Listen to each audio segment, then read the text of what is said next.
Hello, everyone. Welcome to Zakruma Podcast. We talk. It's Nico here, and I'm so excited to be here today because it's weekend. It's weekend. I never done an episode for a while, so so I'm coming back. I'm coming back. I'm coming back because you know that during the week people are busy. We're all getting stuff and that now. I'm doing a course in uni, so it's taking lots of time, lots of reading, but I'm enjoying it. I'm enjoying it. It's quite nice. So yeah, today I think I'm just gonna look at my own vision, my own opinion, my own thinking, my own feeling about the world, everything that because we all got our own ways how we think about how the world treat us and how we live, that stuff like that. I know it's been lots of going on, especially in the UK, about migrants and stuff like that. I've been part of those.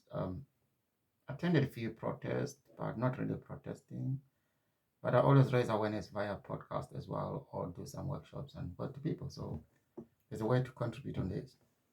Um, so I know that most of refugees and asylum seekers are terrified in UK every day because of this. There's this big anger around Europe and where even in the United States, even in Africa.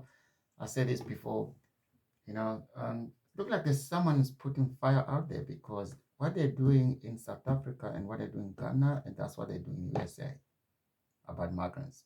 Taking, uh, arresting people, kicking people, telling people to leave the country, go back to your country.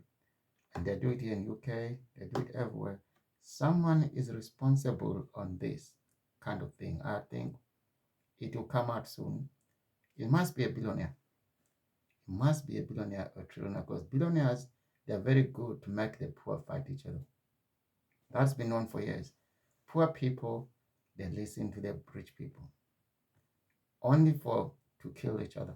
They never listen to the rich people to make money. It's always about that one is taking your job, that one is taking your wife, that one is taking your NHS, that one is taking that, that one is taking that.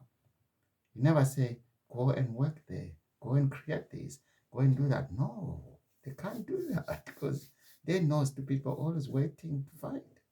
So that's what they're doing. So a billionaire can fund all these countries with money because if it was not a billionaire, a politician could not afford to do that around the world. That's my opinion. I told you, that's my opinion. Somebody's behind all this thing about globalizing kind of hate towards refugees and asylum seekers around the world. So I don't know, but in my own mind, I think I know who he is, and I think lots of people know who he is. His name starts with E.L. Elon Musk. That man is dangerous. He has taken African countries, people that know him. He's doing it. He's doing it. Look what he's doing to the. It's got groups in South Africa. It's got groups now in Ghana. It's got groups. Different countries in African countries. He's funding them for hate. In UK, it's very clear. He gives lots of money in Nigeria, Farage, and everybody. Okay, I know that people always say, Nicholas, please let's don't talk politics. Let me tell you what. If you don't want to talk about politics, it's fine. But let me tell you one thing you don't know. You are controlled by politics. You are controlled by politicians. You are controlled by anything to do with politics, no matter what you're trying to run away. If you are paying taxes, they don't pay taxes. If you are not getting a job, they got all the jobs. So don't tell me that to talk about politics is bad. I don't think so. I think it depends as well. But even me, I always think that the more I talk about it, maybe I little bit feel better because it is the problem. Politics, they're controlling us. Billionaires, they're controlling us. So if you don't want to talk about them, it's fine. I'm not saying people should talk about politics, but I always laugh when someone says, "Oh, Nico, please stop talk politics." I'm like, "Come on, really? You want to stop talking about politics? Well, let me check your ID. Let me see what they carry. Isn't that politics? Everything in your wallet is politics. Everything in your house is politics. Everything you got is politics. You better be living in the jungle somewhere where there's no rules. Then I will respect that. But if you're living next door to me, you're living in the same city or different cities, but you're still controlled by the rules of the councils and all that stuff. You're controlled by politics. So stop being hypocrite. Let's talk about it. Let's get them out or let's get them in. One of those. So yeah, that's my opinion. I think everything we do nowadays we're all controlled. Like in UK now they're talking about what's called online IDs, whatever's called electronic ID, identity card. Let me tell you what, guys, I have it already, long, long time ago. Because as a refugee or asylum seeker, get the status in UK. Not only refugees, let me correct this. Anyone who has a visa in this country is always now is online e-visa. What's the difference between the new ID card and the e-visa they come in? Because most of we don't have to carry passports anymore. You just go online, log in, and then put your password, and then you got the work code. It's called that work code. You give it to your employer. You type it down. Your details comes out online. Your visa expire date, everything, all your records is in there. So I'm not sure what's the difference between the one they're planning to implant in UK. But anyway, that's politics. They said, let's don't talk about politics. I like that. I like that. And if we don't fight, we don't talk about politics, what are we protesting for? Why are you so angry about something if you don't want to talk about politics? Why are you going to the marches if you don't want to talk about politics? Why are you watching BBC? Why you don't want to talk about politics? You know what I mean? So it's good to talk about politics, but in a good way. So everyone said to me, "Oh, Nicole, I don't want to talk about politics." Okay, good luck, because they're coming for you. So anyway, let's get to. I had a question when I was talking to myself earlier on about why and how, why the world feared Donald Trump so much, so much. No one says anything. This man he says whatever you want, insulting people, calling people names, making them stupid, like African leaders call them like, I don't know, man. It's like, he put all these soldiers together, give them threatening, and they don't say anything.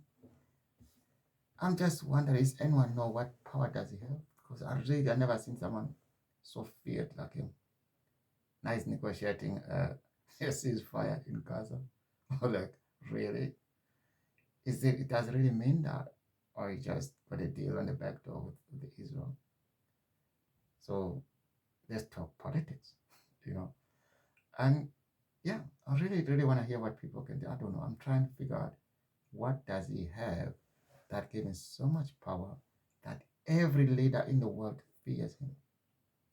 I'm not talking about people. Americans, they fear him to death because they don't say nothing at all, especially opposition parties. They're hiding like dogs. They're just scared. And the guy can go and abuse soldiers. They're scared.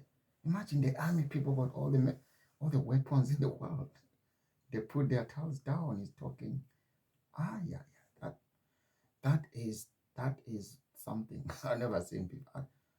I'm not trying to impress the guy. I just don't like him at all, and I don't understand why people still don't do anything up to him. I mean, not to him physically. I mean, politically. You know, is really, really not nice. See, like all African leaders, they go down, they pray. Okay, let me tell you something. I know people disagree with me on this, but this is my own opinion. Africa does not need aid. No, it doesn't. African countries, they don't need aid. They need management. They need every country in Africa has got over a billion money inside the country. Over a billion resources, I mean to say. If those resources they can be shared properly, equally, in a nice way, Africa can live alone. They don't need aid. So all these African leaders running to America to ask for aid for what? That's for their money for their houses. That's for their money for their kids in university. That's the money for their farmers. They the people who need the aid in Africa, they don't get it. It doesn't reach to them. It disappeared in those big guys. So let's see if America stop that and other European countries stop it. Let's let African leaders face the music. I know the poor suffer, of course. I know the poor suffer more because you know, sad how we live life, man. It's like because someone they trust and that person is the one who's gonna kill you, who's gonna make sure you die with hunger, You die with medication. You die with health. Sorry, because there's no medication money because he bought his BMW or his child now is in St. Andrew's School. Yeah, and yeah, that's another problem in Africa. I mean, I don't want to go too deep with that because I don't have much evidence on it. But I was born there and I grew up there a bit. I know there's some things that you just look at it and like, oh my God, is this how the human nature does work? And it does. It does. So oh yeah, let's don't talk politics. I like that one. Let's don't talk politics. But anyway, I was going to talk about something as well. Let's go to this man, the man they're scared of in the world. He told the UN that climate change is a hoax.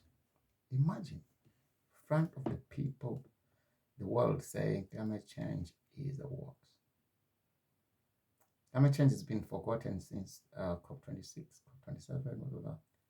Some people made money, they forgot about the left. But me, I'll tell you something. I was born in a village in Zimbabwe. I tell you, those people maybe were born in 70s, 60s, not me. Zimbabwe used to be called a basket of what? Food? Food basket of Africa. Yes. It wasn't because of the government. It was because of the nature. The rain was so good. There was a good season of life from the nature, from climate. I mean. So the climate change now shows that it does exist because look at Zimbabwe right now. It doesn't matter. Government is not God. It's not the government is not going to bring the rain, of course. So we don't. When I look at the climate change, I look at the nature itself. I leave the human beings aside before I can get to it because these are things we find already operating on the planet. Of course, the scientists now, the science, they come in, they destroy all the yeah what's called the natural nature. Now we got too much science, but I'm gonna go back to the Zimbabwean story I was gonna share. That back when I was young, my grandmother, my siblings, we never buy things in the shops. Only maybe salt and sugar and tea bags. Some tea bags we plant ourselves there. But when it comes to other stuff, we're growing the where the land will grow like watermelon, you name it, man. Ground nuts and everything, corn, everything was there. The rain will come, it rains, and then sometimes because I was young, small, I walk the grass cover my head. You know, what I mean, like you can tell the reach of the ground, the smell of the after the rain, the animals, the health of the whole, you know, the trees, everything was around. It was living so healthy, you know. Then climate change start changing slowly, slowly, slowly, slowly. And then you had 1 year where there was no rain at all, maybe just once or twice, just drops, and everything dies. We had many droughts. It dries. So those many droughts, it don't tell me that because politicians. No, Zimbabwean politics has got nothing to do with climate change as much as climate change. It happens. But again, yes, it can be stopped, not stopped, but it can be. We can work around climate change as well if we involve science and the government on it. But if it was not provocative, if the if the nature was not provoked by these hand climate change, sorry, with scientists who goes around and provoke the nature, dig the ground, go to the sky, whatever it is, we don't know what they upset the nature and then become a problem. So as I said before, I'm not an expert. I'm just going to share my own opinion. Okay, climate change for me, I think is real and should be actually spoken about a lot instead of like listening to people like Donald Trump. He lives in his own world. You know, he never picked the water on the river. I can imagine that. So he doesn't know. He never even taste nice food, a nice something from the ground. He never done that. So he doesn't know what he's talking about climate changes. You know, those are people contribute more pollution, you know, flying every day and eating burgers. And what about other burgers too? But depends how you make them. Let's don't go there because we're gonna talk about how we eat at the end of this episode. But I'm really want to talk more about climate change if I acknowledge. But I think this is something that we need to talk more about. Climate change is real and it's happening. We've seen here in UK yesterday there was this big storm. They always go give them names. I don't know where they get those names from, but that's the way it was called yesterday. Um, so you can see nature can fight back as well. There's anger everywhere now. The human beings are fighting, and nature is fighting as well. So we've got a lot of going on. So yeah, I think that's some of those things I came to talk about as well. So I'm gonna leave it at that. The other thing that I was talking about was coming to my mind is that nowadays it's very hard to find a job. I don't know why, because is it AI or not? I'm not sure. But some of the jobs that apply for me, they were really necessary need AI. They don't. It's just yeah, individual. I can work as a person, but unfortunately, we were talking about this with my colleagues in the uni last week. There was one lady, she was like, yeah, I applied more than 80 jobs, 60 jobs. Not even, sometimes they don't even respond. They don't even say, sorry, we did not pick you. They just put on the side. I was like, it happened to me many, many times. Sometimes I don't want to point, uh, I don't want to say something that I don't have evidence in, but I can believe that nowadays some projects or something like that, they employ their own people. Like if there's a cousin there, a friend of a friend will get a job. So it's no longer like experience in other places. But again, as I said, I don't have much evidence on that. But the more you get rejected, the more you come up with these theories because you don't know what's going on. Why no one is responding? So you end up coming up with these thoughts like, is it because of this, because of that? Until they can come out and say, guys, this is why we can't respond to people's applications. But if they're not coming out to say why, I'm going to keep thinking that it's me or either, because you're the one you are supposed to be judged by your application to get a job or to get a response. Maybe you're not good enough for that. But I think the point I'm making is back in the day when you apply for a job or you call for a job, they'll respond to you maybe a day or two. There was no computers then much. They'll call you, sorry, we'll pick someone else. Oh, can you come for the interview? Oh, there's another company, our company in this town. If you want, you can go try them. Stuff like that. There was a communication between employers and the employee or the people looking for a job. But nowadays, I was hoping that communication must be much better because we're using technology. We're using very, very, very high standard technology that responding to someone doesn't take even a minute, take a second. You can hear your results in the hospital. Anywhere you go for appointment, whatever, if there's a result suspected to be expected to become, they wouldn't take long. You get a text message, thingy, you got that, thingy. But why is so hard for other companies now to actually respond? Okay, this is what I heard. It's not me. I asked somebody, told me, I was in the training. They said our CVs now are assessed by AI. So AI, they created their own standard of CVs. Who can go through or not get through. I was like, hold on. How does this thing knows? How does it think and feel sympathy for me? How can he see my eyes crying I need a job? He doesn't see that. There's no connection between me and this bullshit, whatever it's called. This I'm sorry, as the strong language. I don't like it at all. It's just so sad that we're gonna be replaced by these machines.